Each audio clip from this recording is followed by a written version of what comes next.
You are listening to episode 73 of the Game Deflators Podcast. My name's John. I'm joined by Ryan. Hey, everybody. Here at the Game Deflators Podcast, we like to talk about games we've recently picked up, games we're currently playing, and we have a hard time maintaining social distancing with the infected on today's Inflation Deflation Challenge.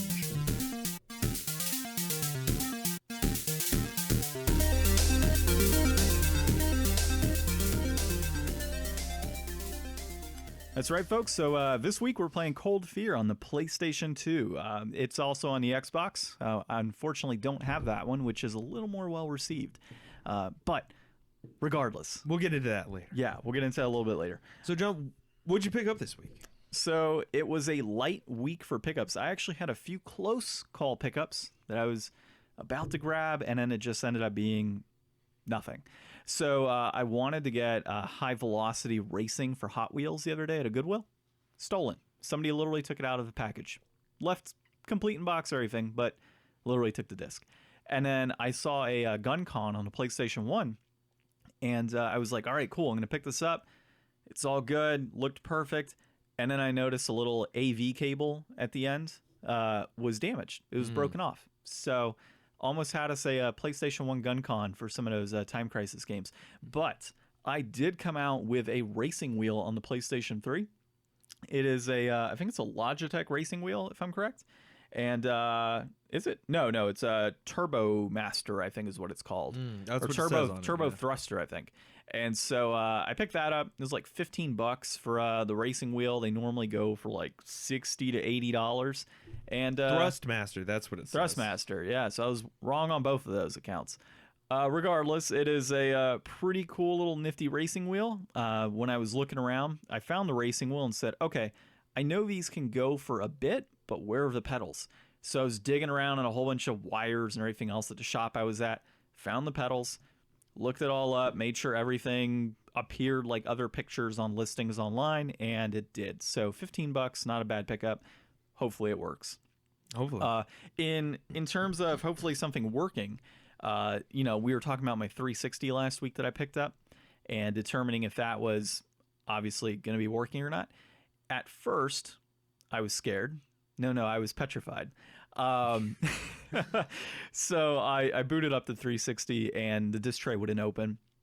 Having worked at a game store years past, many years ago now, I realized that Xbox 360s usually have like a force eject. So when the tray gets stuck, and it's on the Xbox too, the original Xbox. So whenever this typically occurs, you pop open your tray, there's a little rubber band, and you just clean off that rubber band. You can boil it in some water, I've heard in the past. I usually just take like a 70 to 90% alcohol, clean it all off, put the rubber band back on, and call it a day. Works like a charm, no issues. So whoever that lady is that sold it to me thought she got away with selling me a broken Xbox. She hadn't met me. So, it works perfectly. Booted up Lost Odyssey the other day. Just kind of check it out and make sure things were working on that game because I obviously purchased it online, and it did. And last pickup for you, dude. I actually accidentally won a bid for Dragon Quest IV, just the case and manual. So I figured, well, I'll just put in a bid for like 23. It'll never hit that much. Yeah, it kind of did. So I ended up paying like $26 for a case and manual for Dragon Quest IV. So my loose copy sitting here in the corner now has a case and manual. There you go. Yeah, so not too bad. How about yourself? How often do you wind up buying stuff to just like finish off a game like that? It really depends on the game. So I can tell you a quick story. When I got .hack Quarantine and .hack... I think we've all got .hack Quarantine, John. Yeah, right? So Outbreak and Quarantine. So when I picked up that series, I got all of it for about $40 from the shop I actually worked at. It was before I worked there. We used to get good deals anyways from the employees there because we'd go so frequently. So we get college discounts and such. So at the time, the employee there, Missy, sold it to me for like $40 for the entire set. It was water damaged. So while it was nice that I picked it up for $40, the case was water damaged and there was no manual. So there was a website that I used to go on years ago, and I was hunting for the Quarantine and Outbreak cases and manuals because they were, just crap. So that was probably honestly like a year of just like randomly searching eBay, randomly searching different places to try and find it. And eventually I ended up finding it on that same website. They had it for like, it was $3 or $4 for the manual and case, when on eBay they were sitting at about 60. Oh, wow. So I don't know how that shop didn't recognize that, oh, we have a $60 item we're selling for $4, but I usually will do that for premier type games, right? So Dragon Quest is, obviously a loved series. They go for quite a bit on a Nintendo DS. So that's one that I'll probably pick up the cases and manuals over time, just like I would have for Dot Hack. Now, if it's something like, Space Channel 5 on the PlayStation 2, generally I don't care, because if I come across a copy down the road, it'll be cheap. And if it's complete in box, I'll just swap out my copies or add the manual. Like, not a big deal. So, yeah, I come across so much stuff nowadays anyways that it doesn't bug me when I find something that's not complete, because I know at some point down the road, unless it's a super rare game, I'm going to find it complete, or I'm going to find a manual or a better disc or a black label or something along those lines, because not everything is like super uncommon, right? There's millions of copies for some of these games, or hundreds of thousands. It's when you get into things like the Rule of Rose and Dot Hack Quarantine and Kuons of the world that you're like, okay, I want to go look for a case, but I'm going to kind of hold on to what I got right now. Yeah. Yeah. So, did you have any pickups this week? Nothing. Did you pick up a controller? Did you not play? I didn't pick up a controller because everything I played is handheld. I mean, did you pick up your Nintendo Switch? Yeah, well, but I didn't use the controller separately. I used it in handheld. I played a lot of Animal Crossing this week, and I played a little bit of Persona. Persona's going okay. It's kind of becoming like a lot for me to think of, because I already joined the drama club, and you would join the drama club. I still have to go into the TV and train and beat like this next minor boss. I don't know. It's like I can go back into the castle that I just finished, and now there's like a new boss that I can fight there, but he whooped me. So I might have to train up to do that. I also really want to start fishing, but I don't know how to start fishing. Like, there's a lot of stuff going on in this game, and I found an app that has like a whole calendar so that I can keep track of like what I'm supposed to do, because it's like 3 days a week I have to go to drama club, and then I should probably study a bit too. I can make envelopes for money if I need money from my job. Like, there's so many different things you could do, and you can only do like one or maybe two things a day. So it's a lot of planning that way. I'm trying to just kind of go with the flow and not go online and read a bunch and figure out all the optimum stuff, because I don't really want to follow a manual on it like that, because I know this game can turn out in a lot of different ways. So I'd like to just see organically how my gameplay goes. And then Animal Crossing is going great. I'm kind of at the point now where I think I've gotten most of the basics set up. I've got my museum, I've got my shop, I made a bridge, and then immediately made all the stuff to make a second bridge, not realizing that I could only make one bridge. I've got 4 villagers now, unless somebody else moved in today. Maybe I'm up to 5. I don't know. I haven't played today. My house is been upgraded one more time, and I'm starting to make it feel, I'm starting to get enough items now where it's starting to fill out. I started to kind of decorate my island a little bit. Like, I built this little patio area where it's got a table and a couple chairs, and then like a table with like a knife block on it, and I put like this clay cooking thing behind it, and a pizza oven and a little water fountain. So it's like I'm trying to set up my island. It's just hard to visualize exactly where I want to go with it, because I just haven't gotten that many things yet. Like, sometimes I'm finding that it's like I might as well go buy stuff, even if it's something I don't really want now. It might be something that I want later, So I think that this is probably going to start to slip back a little bit, and this will probably drop down into like, oh, I'll pick this up like every day for like an hour instead of sitting there and playing it for like 3 or 4 hours. Gotcha. I think it's going to start reverting back to there, so Persona should start moving up in my play order a little bit more. And then I also went in this week. This doesn't really count as a pickup, I guess, though, or a playing thing. It's something else. I went into GameFly, I deleted my whole queue, and I added Final Fantasy VII Remake. So it's the only thing I want from you, GameFly. It's the only thing. Don't send me anything else except for that, because I won't accept it. Watch, GameFly is going to send you Final Fantasy VII on PlayStation 1. Right? You'll be like, damn it. So, I just hit something. Okay. Well, you had a big week in gaming. What's that? You had a big week in gaming. I kind of had a big week in gaming. So I finally beat my new game's resolution of 2020. I beat Shenmue number 1. Yay! So it kind of grew on me towards the end there. It actually did. It got me kind of wanting to play Shenmue 2. Oh. Which is interesting because like the whole time, like, man, I will not play Shenmue 2. It's just not the type of game that I would want to play. And now I kind of want to, but I'm not going to jump right into it. It was too slow of controls and stuff for me to be like, let's do this again. It is only almost April now, so there's still 8 months of the year left. So you could always pick it up later in the year if you want to. Yeah, well, I mean, remember, I had mentioned that I would play all 3 at first. I'm like, I'll take that back. I'll just play the first one, see how I feel, and then maybe I'll play the second one. So long-term goal, I'll pick it up later in the year and play the second one, but highly unlikely.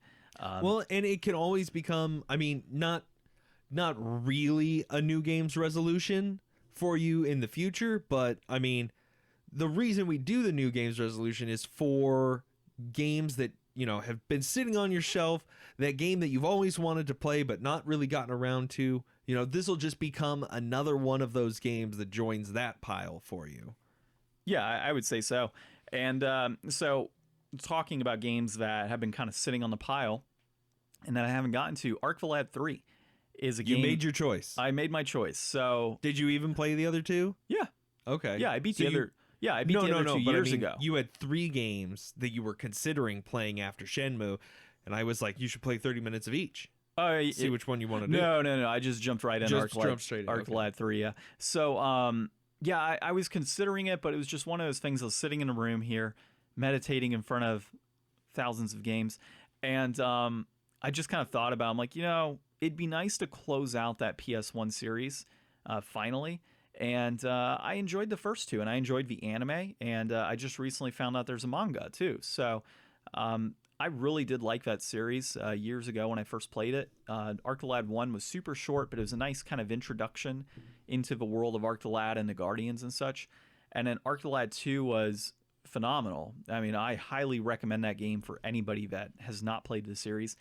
And number 3 graphically is really good, to be honest. I mean, you saw some of it this morning and some of the music, and I like it so far. I'm 2 hours in. Yeah, the sprite work looks really nice. Yeah. I mean, it really honestly would compare to any like indie Switch game coming out right now. Obviously, it's a little more grainy and not as like well refined as you would find nowadays. But in terms of overall quality, it's right there. And we're talking like a 50, 60 hour RPG. This one's actually, I didn't know this until recently, but the Arc Vlad series is actually a Sony exclusive RPG.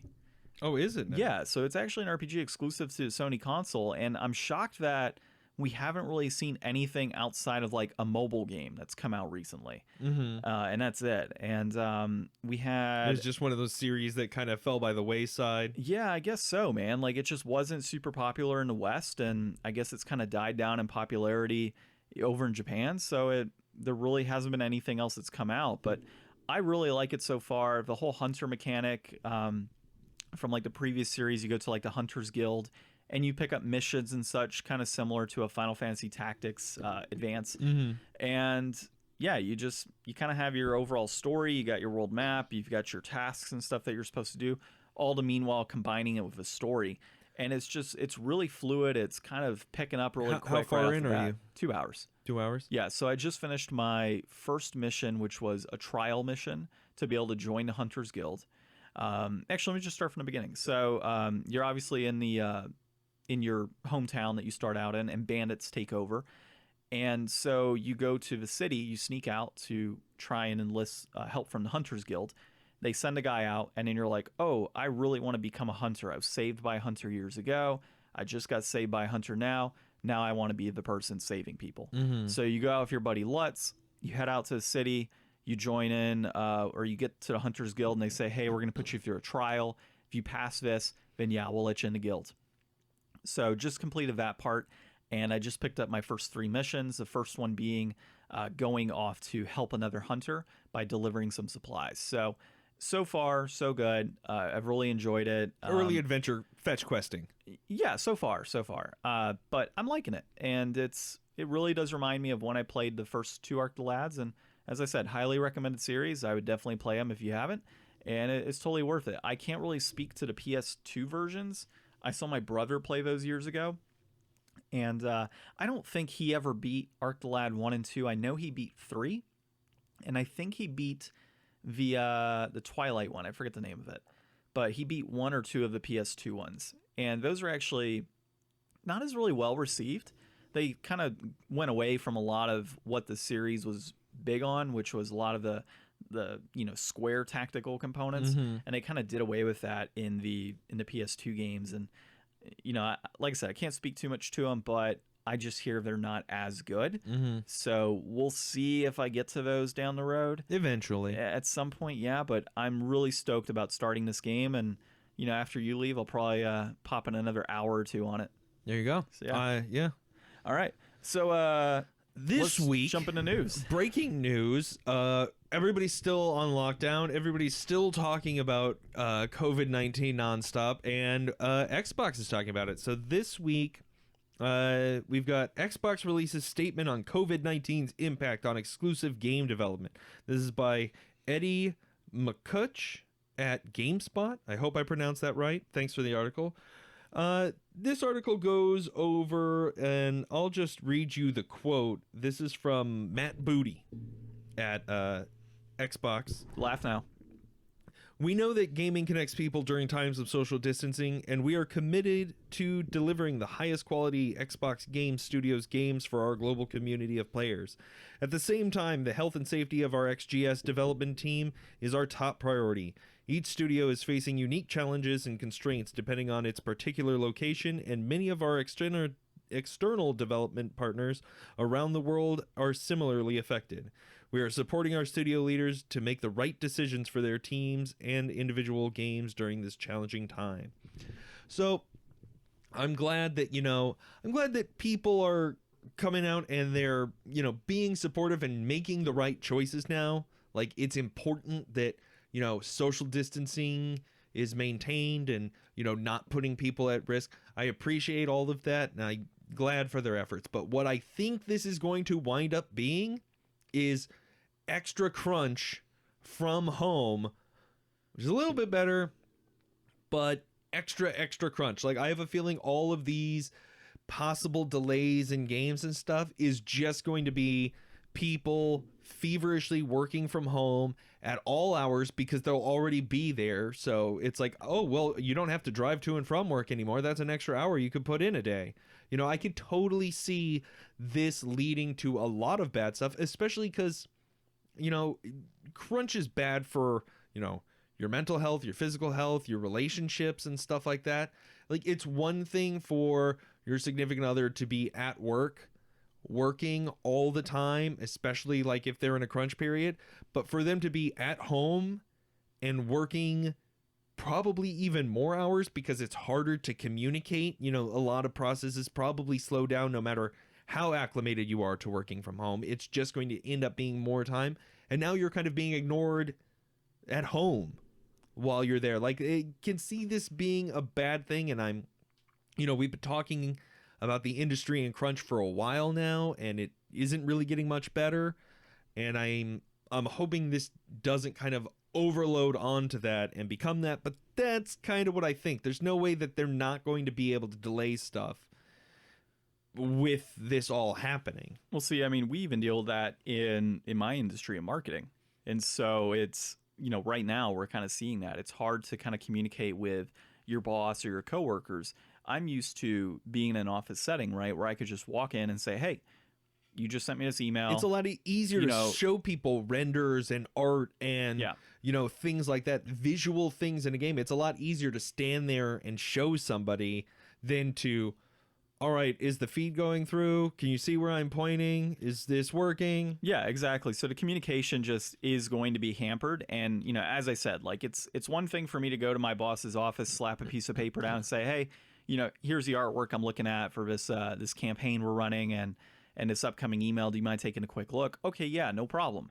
Take a quick look. All right, I go to my desk, I'm working on it, and we're kind of done, right? Versus now I'm seeing there's a lot of email back and forth of, oh, well, I don't like this, I don't like that. It's not direct, and there's a lot of delay, right? Because there's so many things happening at once for multiple people. And I can see that happening in the gaming industry, not only leading to stress during that crunch time and issues at home and, like you said, the physical well-being of these employees, but also delays in the industry. Things are going to be a little slower paced. It's crunch or delay. There's really no two ways around it. Yeah, and so one of the other articles on here that we're looking at this week was Sony warns risk of delays to PlayStation games. And this one's by Andy Robinson of Video Game Chronicle. And so it's kind of the same situation, right? Sony basically told their shareholders, look, there might be some delays on some of these games, not only because of supply chains, but you still have the issues of development, and you still have these studios that are shut down for working at home, or manufacturers are shut down. Yeah, they talk about that in the article. They had to close down 4 of their manufacturing plants for 16 days back in January. So those are up now and churning out games, but other places. Ghost of Tsushima is actually delayed an extra 10 days now. It was initially June 16th. It's now June 26th. So, that's already seen a delay. And we mentioned a while back Final Fantasy VII Remake potentially being delayed. No word has come out on that. I don't think it's going to be delayed, but you still never know. You hear that, Gamefly? No excuses. Exactly. No excuses, Gamefly. So, yeah, we could still see delays like that. If borders are shut down, if supply chains are just cut off from the outside world for a bit. Say if retailers like GameStop close. Well, they're technically closed, but they said they're going to be open apparently for that, by the way. Apparently, I was reading a thread on Reddit where a guy had called GameStop asking about Final Fantasy VII and whether or not they'd be open. I know there's some COVID going around, but is my game still going to be there? Yeah, exactly. And they're like, oh yeah, we'll be open for that. Like, really? You're going to be open for just deliver to people's houses? Put the extra money and deliver to people's houses. It's already free shipping for what, $50 or more? Like, deliver it. Yeah. So, yeah, we'll see how it all pans out here in the next few weeks. But yeah, I would expect that we are going to see delays. And while Sony and Microsoft have feverishly said, no, we're not going to have delays to our consoles that are coming out, there's not going to be any disruption, they don't know that. Well, it's another week. Another week. Put another tally on the tally board. Another week where Sony doesn't tell us anything. Yep. And then also kind of says, and we might not show anything for a while on some of this other stuff either. Yeah, exactly. We might have some delays on games. Like, here's my question. Why would you have some delays on games due to the supply chain, but you wouldn't have delays to the manufacturing process and the production of your PlayStation 5? You would literally have had to have it all done now. Like, and they don't. So I don't understand why they're not just coming out and saying, hey, just FYI, this might be delayed to 2021. And that's it. Just come out with it instead of there's not going to be any and this is such a weird launch. I know we keep talking about this same thing over and over and over again, but it's going to be such a weird launch with the kind of soft launching of games that are going to be on both consoles and backwards compatible and all that stuff for a while. So it's what are you hurting in just admitting that there might be a delay? If there is no delay, you'll be fine. But they're going to wait until the last possible minute. Yeah, and that's honestly going to hurt them further. Just be like, oh yeah, we are going to have a delay. And who knows, what if Microsoft comes out and says, well, a lot of our manufacturing was already done, or, we were already so far ahead of the game, we're launching now. Sony might be shooting itself in the foot right now. And, it could be one of those things of, well, we don't want to say we're delaying because then Microsoft maybe tries to, up their efforts to get their product out at the same time. So it's more of a hush-hush. Who knows at this point? But, I have a feeling it's going to be delayed into 2021. We don't know how long this is going to be lasting for, the whole coronavirus deal. So we'll see. Well, in a little bit of better news, sort of. Well, while South by Southwest Gaming Awards was, canceled, they didn't do the presentation in person like they would have wanted to. We still have a list of winners, and we can go through this. It's not a big long list here, and talk about some of these. I don't know. I don't think either of us really played many of these games, but we did both play the winner. Video Game of the Year, Sekiro, Shadows Die Twice. Speaking of which, where are you at in that game? Haven't played it again. Oh, Animal Crossing is just so much nicer in the morning. I told you that last week. oh. But, dude, at night, just before you go to sleep, you're supposed to play some Sekiro. It tires you out. I mean, dude, you'll sleep like a baby. I guess. Yeah. Mobile Game of the Year, Sky, Children of the Light. Don't know what that is. Good for you guys, though, at Studio That Game Company. I like your name. Tabletop Game of the Year, Paladins of the West Kingdom. Have you played that one? No. I hadn't even heard of it. VR Game of the Year, No Man's Sky Beyond VR. I've heard that. No Man's Sky's been out for a long time. It keeps getting better, and apparently the VR is great. If you are a VR person and you're out there and you're not playing Half-Life Alyx, I guess check this out if you haven't. Trending Game of the Year. Now this, I read their description and I like it. Awarded to the game that consistently entertained and kept us watching on social platforms with its humor, stories, and more. Winner, Pokemon Sword and Shield. Now, I don't know about, humor, stories, and more because I wasn't really involved. I've told everybody before, I love Pokemon to death, but I'm just not interested in the new Pokemon. But man, did it give us a lot to talk about this year. I mean, I think it might be up in the running for one of our most talked about franchises of the year outside of, probably Fallout 76 and Anthem. I think we probably talked about Pokemon the most. Yeah, I would say we talked about Pokemon the most, and then the PlayStation 5, which isn't a game necessarily, but that would be our next trending topic for the year, would be PlayStation 5. And then the Matthew Crump Cultural Innovation Award, awarded to the game that best challenges the norm of everyday gaming and offers a culturally innovative view of the game world, character, or gameplay. This went to Disco Elysium. Disco Elysium, I haven't played. I've heard a lot of people that I trust their opinions talk about it and say how great it is. Might not be up my alley, but a lot of respect for how much this game has gotten out there and how much people love it. Definitely check this one out if you're interested in something new and different. Yeah, I know my brother was playing that when he was here out in January, and he absolutely loved it. Great. I want a physical release of it. That's the only deal. Yeah. I'm sure you'll probably get one through Limited Run or somebody. Yeah, or Super Rare Games or something. Most promising new IP, The Outer Worlds. Which I did buy that. Yeah, I think that, people were maybe a little bit disappointed, some of them, and other people were just over the top, overjoyed about it. It was definitely one of those games that it's like, if you've played a lot of games in the Fallout universe, you definitely can appreciate where they're going and how they're trying to differentiate themselves. And hopefully it does lead to, bigger and better and more next time, and not just taking as much inspiration. Like, get out there, do something unique with this new unique IP that you have. Excellence in animation, Kingdom Hearts 3. That's a hard one to argue against. Excellence in art, Legend of Zelda Link's Awakening. I just sent that back to Gamefly. Don't send me Final Fantasy VII Remake Gamefly. It was a beautiful game. I love the art in that. It was so cute. Did you ever beat it? No. Nope. Excellence in design, Control. Control's supposed to be really good. Yeah, I've heard some really great things about that. I think Game Grinder recently played that one, if I'm correct. And yeah, there's a few different people on Twitter that we follow that have been mentioning was Control. Up for a lot of Game of the Year Yeah, awards. I got to check that one out. I think it's cheap now too. Excellence in gameplay, Devil May Cry 5. I haven't played that one, but I love a good Devil May Cry. Excellence in multiplayer, Final Fantasy 14 Shadowbringers. Musical score, Death Stranding. Narrative, Disco Elysium. Sound effects, Jedi Fallen Order. You can't get better than TIE fighters and lightsabers. Technical achievement, Death Stranding. Visual achievement, Sekiro. Beautiful game. Love the way everything looks, like moving around and exploring in that world and like leaping through the mountains and stuff. Super cool.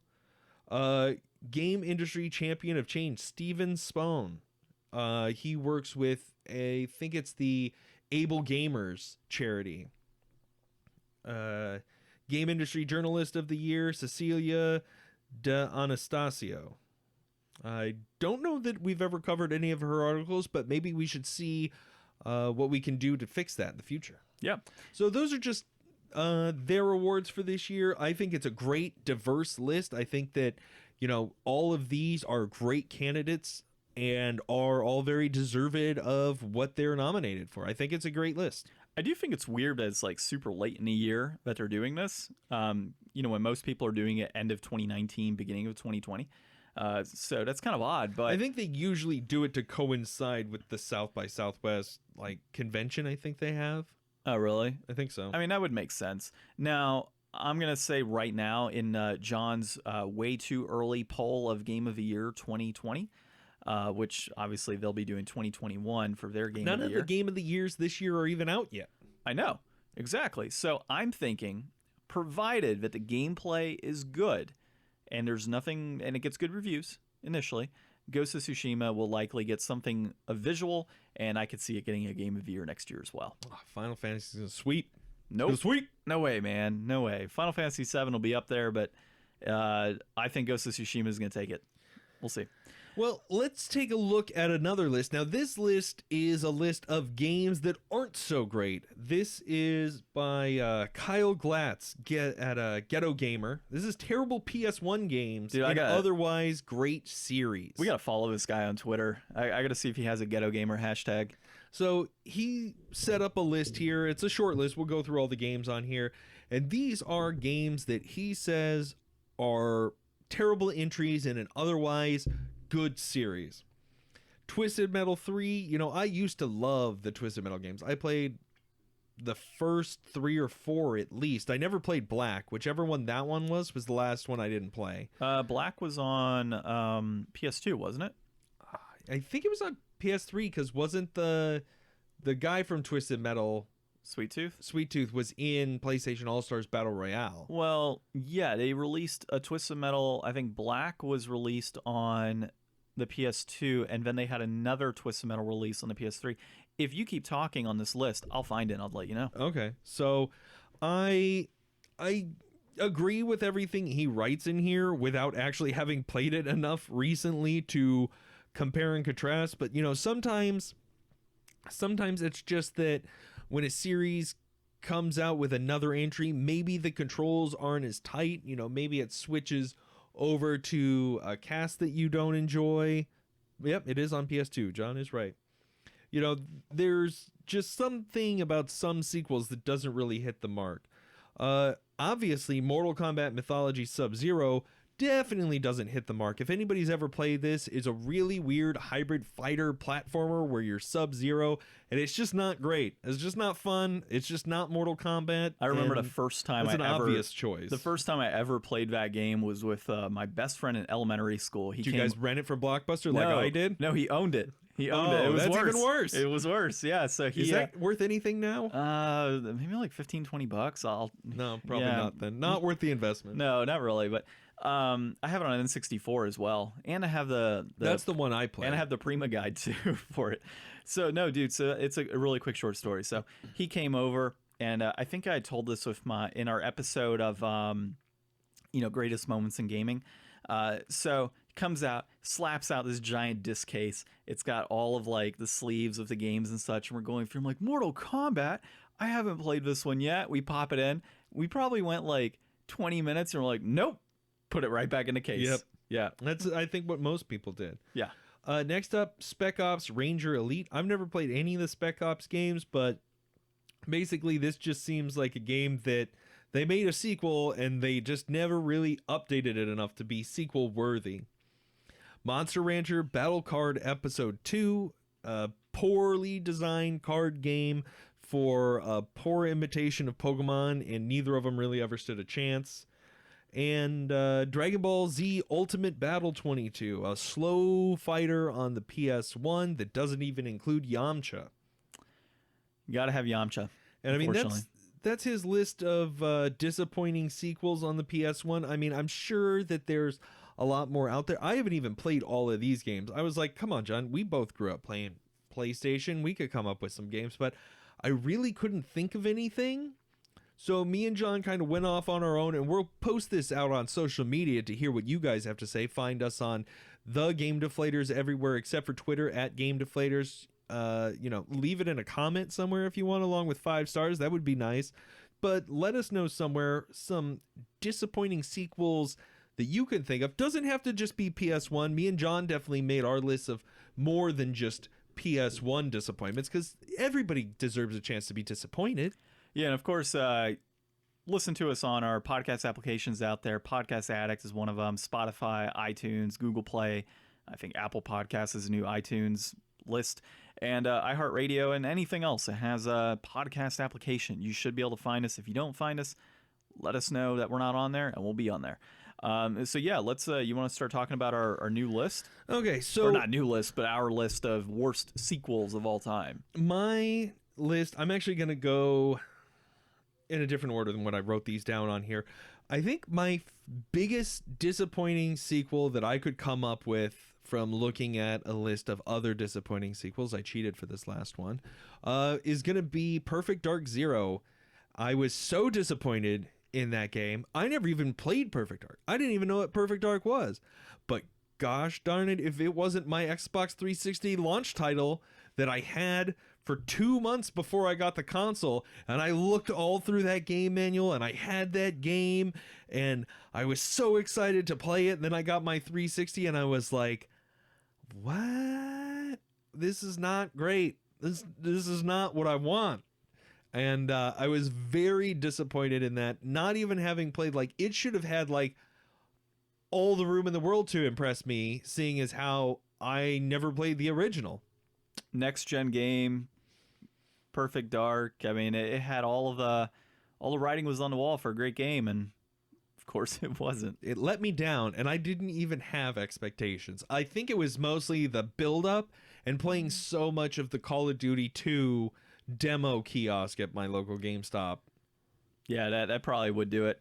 You want to finish up your list, and I'll jump into mine? Okay, next up, these two are very near and dear for me, and that's why these are disappointing sequels. For the DS, Paper Mario Sticker Star. I love the Paper Mario games. Paper Mario 1 and Thousand Year Door are probably both in my top 5 games.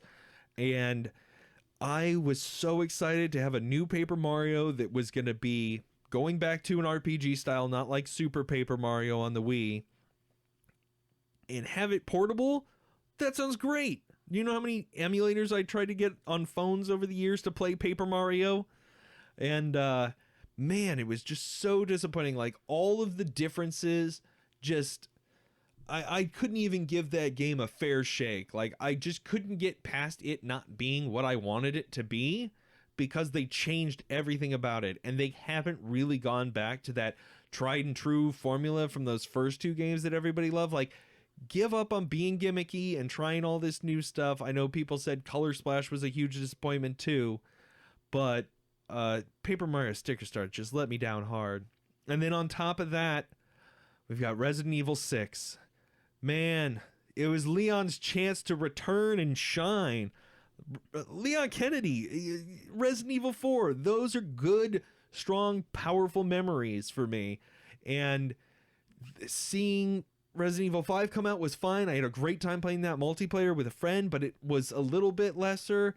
And then Resident Evil 6 was just a total disappointment. Everybody was let down by it, and it just was not what anybody wanted. Thank God they turned it around and returned to strong form with Resident Evil 7. That's probably my second favorite game in the franchise that I played. Nice. So for my list, dude, it's a little more obvious on these games. So my Yours first actually all end in 2. Oh, snap, they do. That's funny. Okay, I didn't even realize that. So the first one is an obvious one for a lot of people out there. Super Mario Bros. 2. I mean, come on. Don't you mean Doki Doki Panic? Yeah, sure. Doki Doki Panic. Yeah, so Super Mario Bros. 2, I got this obviously when I was a kid, when it first came out. I picked, my first console was a Super Nintendo, but I played a lot of NES. So the All-Stars game had Super Mario Bros. 2. I beat number 1. I was like, all right, let's go to number 2. Number 2 is horrible. It's not, I wouldn't say it's horrible, but it's just not a whole what you would different game. expect. Yeah, it's just a totally different game. You're picking When I up sit down to turnips play and Mario, throwing them. that's not the one I want to play. Exactly. So I have yet to beat this game in all of my years of gaming. I just haven't beat Mario Bros. 2. I've played it numerous times. I've gotten through X amount of levels. I can just never get into playing it and like sitting back and beating it. I just never do. Well, every level's like a hunt for the potion and the door and the key. Yeah, there's just too much going on. There's turnips. There's Give me going left to right and jumping on people. That's all I need. Yeah, that's all I need. I just need to run. I need to collect coins, get fire flowers, and kill Koopas. Where's the flag? Yeah, exactly. It's like it's the weirdest thing. And then of course you got your boss battles with what is it? I forget the name of the pink guy. Is it Birdo? Birdo. Yeah. So Birdo's shooting eggs out of his. And yes, it is a man, by the way. Shooting eggs out of his Nose, whatever it is, nose, snout, mouth. I have no idea. face hole. Yeah, face hole, and then grabbing it and throwing it, and then jumping into an eagle's mouth. So it's really weird. So yeah, that's on my list. Zelda 2. Before anybody slams me on, it's because you're not a good gamer, blah blah. No, the game's just flipping hard. I don't think anybody really likes Zelda 2. No, there's a lot of people. Okay, so there's two people in this world: the people that like Zelda 2, and the because rest they of just us. want to like it, and they just want to be like, well, it's because you're not a good gamer. And then there's the other people that recognize it's just a really shitty game, and that's it. That's all there is to it. The game is hard, yeah, totally get that. It's just not a good game. It really isn't. It's like a side-scrolling, weird-looking Zelda game where, you throw magic and daggers and have extreme difficulty of having to die and then progress back to that area that you died at from the very beginning. Like, It's so stupid. And I don't even know how my wife got through. She didn't beat it. We pretty much counted as beat because to get the Ganon, you had to pretty much go all the way across the world map, go through tons of battles to get to the cave where Ganon was at. It was just an ultimate pain in the ass. Like, I can see doing it with like an emulator and save states and just like, okay, cool. And not for the purpose of cheating, more for the purpose of convenience. The game is just extremely... You don't want to have to go through all the arduous parts. Exactly. It's like, I just want to get to the cave that he's at. I want to go ahead and beat him in this particular location and be done with it. But you don't have that ability in this game. It's just constantly back to the beginning, back to the end. You're always doing the same thing. And it pretty much draws energy out of you to continue doing it. And it's just frustrating. So that's my number 2. And my next one, which... I don't know, there's a lot of people that would agree with me on this, but... I think there's some people that are hardcore fans, but I definitely agree with you. Yeah, so Final Fantasy X-2. While, I mean, you got to look at it from, if you're somebody who disagrees with this point of it not being a great sequel, it's a good game. Like, it's not a bad game. It's just, it doesn't stand up to what you had in Final Fantasy X. Final Fantasy X raised so many bars and set so many expectations. I feel like it was a lot easier for this game to kind of be a letdown for a lot of people. Exactly. So this was the first technically sequel that they did for any Final Fantasy game within the franchise. And Final Fantasy X had a lot going for it. It obviously won not recent, didn't win anything, but in a survey that we had in a previous episode, people in Japan said, hey, this is the best Final Fantasy of all time. Final Fantasy X, it beat out 7, it beat out 9, it beat out 6, it beat out tons. 10-2. 10-2, exact. 10-2 is like number 15 on the list. So you got to consider this is arguably the best Final Fantasy game of all time. And then you transition into dress spheres and getting like all of these different dress spheres that you have to then go ahead and get different moves for and chain attacks. And it was just very different, and it really was in the shadow of Final Fantasy X. I think as a standalone game, it might have been okay, but the fact that it was, in that shadow of the best Final Fantasy of all time, it couldn't stand up to that. Yeah, It really couldn't. And so I would say that would have to be a really disappointing sequel. I thought there was going to be a lot more to it. I thought that we would end up seeing like Titus return. I think there's an unlockable ending where you do get to see him, but I felt like there could have been more to it, and there wasn't. It was more of Yuna's problems and this random girl named Pain that they met along the way, and Riku, and then you've got like I think a pregnant Lulu or the kid. I don't remember, but there was a lot going on in this game, and it didn't stand up. Yeah. So, but yeah, tell us. That's our top 3 worst sequels of all time and existing franchises for us, or inserts later on into a franchise. In your case, with Resident Evil 6 and Mario Sticker Star. But yeah, tell us what you think on our social media channels at Game Deflators on Twitter and at the Game Deflators Instagram and Facebook, and then hit us up on some of the different podcast episodes that we have listed on different podcast applications. All right. So this week's Inflation Deflation Challenge, we're talking about Cold Fear for the PS2. This is a survival horror third-person shooter. It's got some of that over-the-shoulder stuff we loved about Resident Evil 4, but not quite as well. This was developed by Darkworks, published by Ubisoft. Designer was Nicholas Castang. Released back in March 2005. To not good reception. This game is about like a 6.97 depending on what you're playing it for. People prefer it on the Xbox, it looks like, review-wise, but an utter commercial flop. This game in North America sold 70,000 copies in its whole first year. And that's for all 3 That's for platforms, by the way. Well, Windows... it came out in 2006 on PC. So it's just Microsoft or Xbox and PlayStation. And I'd probably say then, based on kind of the financial figures, which we'll discuss in a bit, the Xbox probably sold more copies of this game just because the PS2 version is a higher price. And I don't think that's, if it has better reviews on the Xbox, and it's likely a higher price because it's less common, I would imagine. Yeah, that's what I would assume. So we dove into Cold Fear because everybody's afeared of getting a cold at the moment. Afeared? Okay. I'm punning on the name, John. God. Yeah. So we checked this game out, and it's pretty cool in some instances and okay in other instances, and I feel like that's what the reviewers were kind of saying. Some of the cool things about this game, we'll do the setting real quick. You are a U.S. Coast Guard, and you are going to follow a signal to a ship that's a Russian whaling vessel out in the sea, and of course zombie stuff happens on board.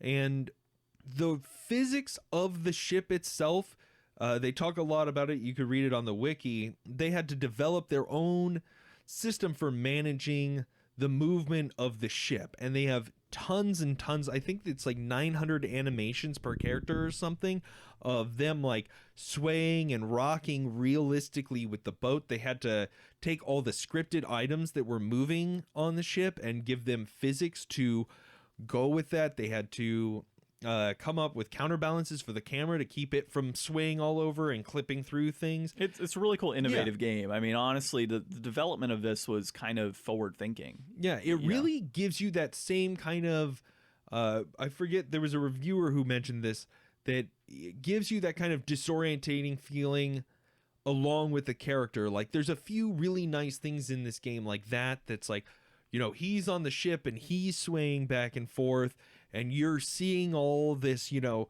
swaying and the storms coming in, and you have to watch for waves crashing on deck. You have to keep your footing without like losing too much of you kind of like stamina bar, kind of like in Shadow of the Colossus. Yeah, it's called resistance in this game. So you're kind of moving around and everything's kind of wonky, and the controls are, they're slow. Well, they're slow controls, and you don't always have free control of the camera, and as you turn, the camera turns with you. So some parts of the game, it feels like when I'm out on the deck, the controls feel okay and the camera feels okay. But when you go inside, it's very cramped. I mean, it's a very decent realistic depiction of a ship. Like, you're in these cramped metal corridors. You've got outdoor doors and indoor doors, so you know, like, okay, which side of the ship you're on based on which side the big heavy doors are facing. You've got those kind of pre-staged camera angles, like from old Resident Evil, when you're in those interior situations, but you can always switch over to your over-the-shoulder first person or third person still view, but you can move while you're in that, unlike in Resident Evil 4 where you're kind of locked in place as a turret. Yeah. So you can still see which way you're going, and you do have a little bit more control, but it definitely feels like they did their best to try to hit a middle ground. But I think that this game could have used some more development time to iron out some kinks, and I think it, depending on where the story goes, I think it could have been a much better game. Like, high 60s, low 70s is definitely the range for either games that were rushed out or games that are promising but, have disappointing other areas. That's the ground for games that were almost good, not games that were complete trash. So this is not a total trash title. Yeah, and I mean, I actually kind of enjoyed this game a bit. I do play some horror games, and I have an extensive collection for some reason of horror games, especially on PS2.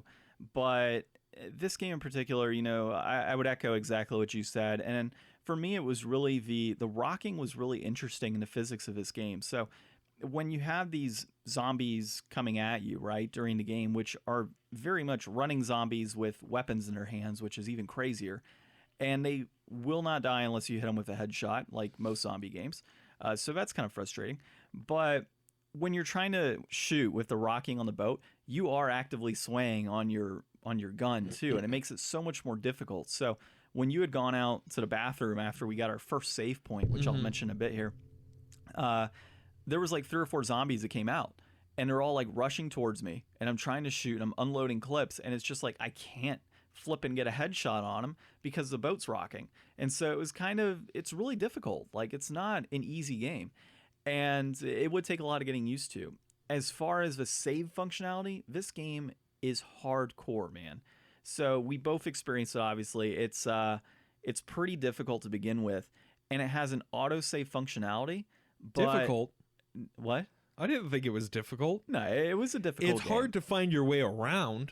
Well, you didn't get to the part that I did. I blew everybody's head off instantly that I ran into. Okay, those Russian mobsters never stood a chance. We'll load it up. Yeah, that's another thing. Why are Russian people shooting at you when you're there to save them? They don't know you're there. You have a They're gun. worried about the zombies. The zombies aren't shooting guns. They have axes and knives. I don't know, man. If Well, I was in a zombie situation, I'd be probably shooting shoot everybody? anything that moved that didn't speak my language. You heard that, folks. In post-apocalypse, Ryan is not the person that you want to run into. No. So, yeah. So I would say that the part that I was playing when you went off was actually fairly difficult because you have multiple targets running at you with weapons, and it's just that boat rocking. It was just a heavier sway versus when we were inside the ship itself. It wasn't as bad as the rocking outside. So you have all of that going for you, obviously, but it's hardcore in the sense that there's an autosave functionality, and we literally went through everything we did in that period of time, and right after we saw the one guy whose head fell off, we were able to get a save. Yeah, it was like 40 minutes before our first save. Yeah, and so there's random save points throughout the game, and they're not really save points. They're more like, okay, we're going to let you save Here's a save transition. Exactly. We're going to transition to the next scene, and then right after we saved, it just opens up and it's like, all right, now here's a bunch of zombies. Yeah. Right off the bat. So I would say that it's fun. I did like what we were playing. The atmosphere is definitely great. Super cool. They did a really good job of designing the ship. Now, I've heard one of the bigger criticisms from people is that there is no map in this game, and the interiors can be very samey. And we definitely did get disorientated and lost, and we're trying to find. I mean, but is that a negative though? If you think about it, is that a situation where if you were in that situation in real life, you wouldn't have a map, And everything would look the same in the dark and on a boat with No, zombies. yeah. It definitely, I could see that if they did it deliberately, it would be, pretty good. But there's just like, the problem is like the ship has signs and stuff, but they're all in Russian.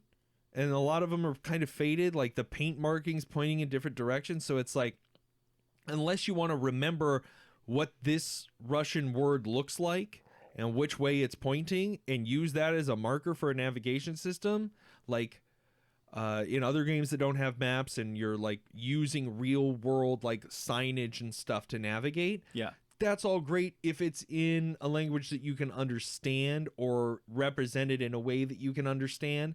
Like, it makes more sense to do it that way.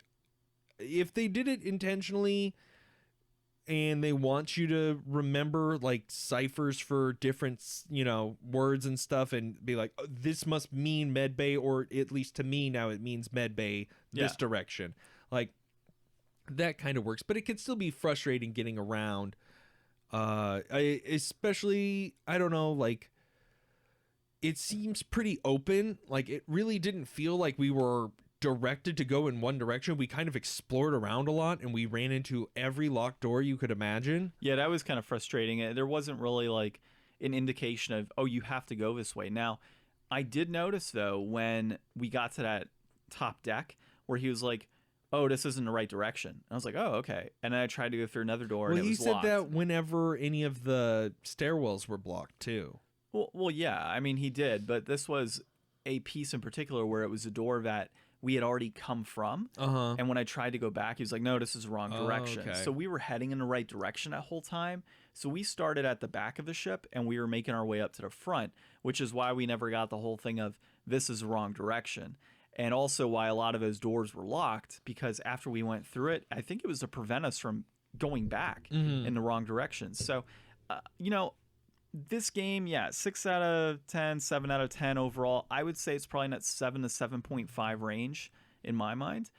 It doesn't hold up to like a Resident Evil game would back, PlayStation 2 era, especially Resident Evil 4, as you had mentioned. I mean, this was, I was reading, this is the studio's second game. Yeah. And Ubisoft's first game like this. And you know what? If this is the first game that Ubisoft did of this style, and it's only the second game from, was it Darkworks Studios? Yeah, I would say it was successful in terms of development. I mean, it wasn't bad. It's not a terrible game. Commercially, it was bad, but was it rushed? Maybe, but everything worked outside of your face losing textures in a bathroom. Yeah, it did not like the face. That was kind of random. So that's kind of what we think about the game. Let's see what the numbers are behind this game. We've got complete inbox 2604.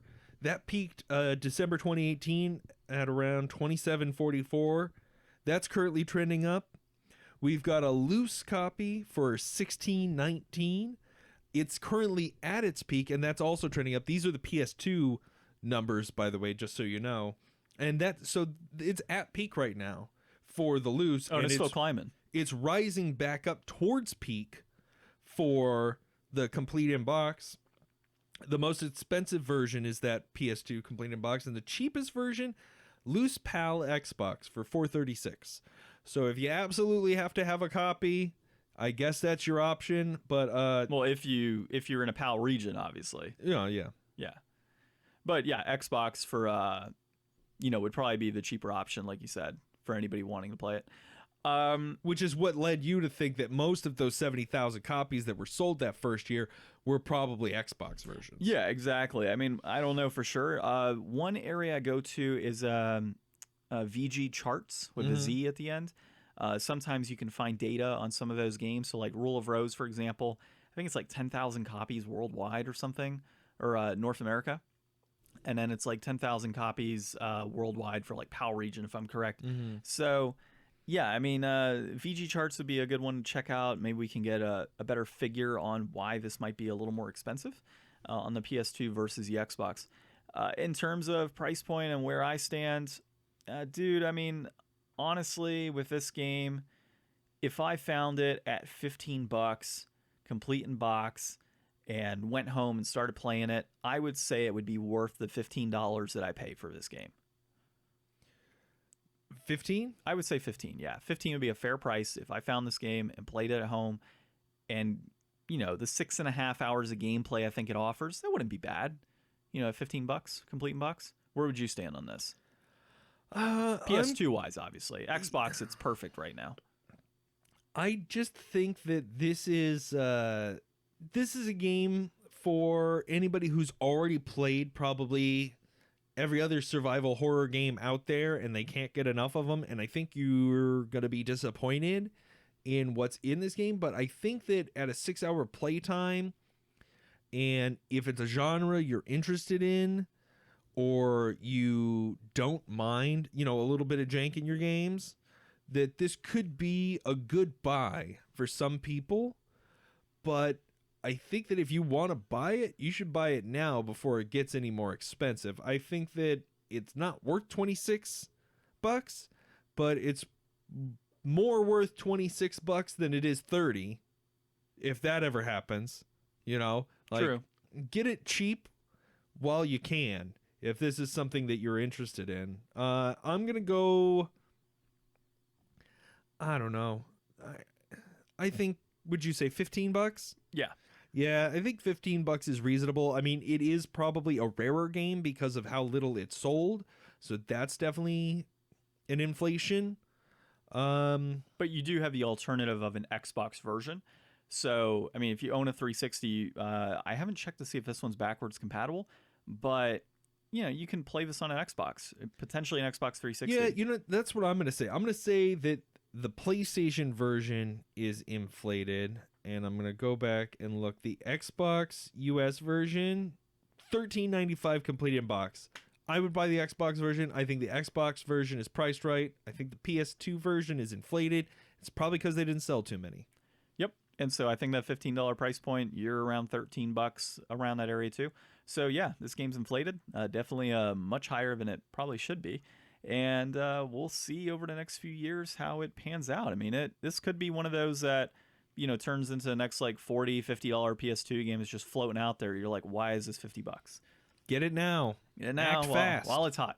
So next while it's week, cold, John. While it's cold. Fear is a dish best served cold. You're killing me, dude, with the puns. So I know we were talking about Grab by the Ghoulies potentially for Xbox next week.